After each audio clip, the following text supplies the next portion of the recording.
Ito, isa na naman halimbawa. Idol, Jutes ka ba? Idol, Dax ka ba? Bakit mo pinaproblema yung size ko? Hindi ka naman kita asawa, di ko naman gagamitin sa'yo. Para ba i-compare mo kung mas malaki ka, di you feel good.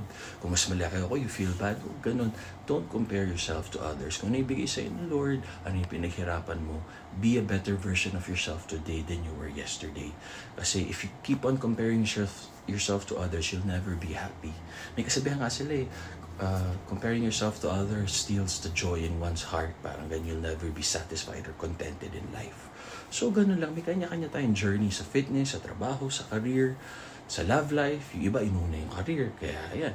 Diba, walang love life. May anak naman. Di naman nila napalaki kasi busy sila sa trabaho. Kami ni Mrs. laging magkasama, nagmamahalan, 7 years na. Walang anak. Pero ngayon pa lang kami nagpaplano at medyo nakaipon na kami. At gusto pa namin ng comfortable life. Choice namin yun. Wala kayong paki doon. Tama kayo, mali ako natural.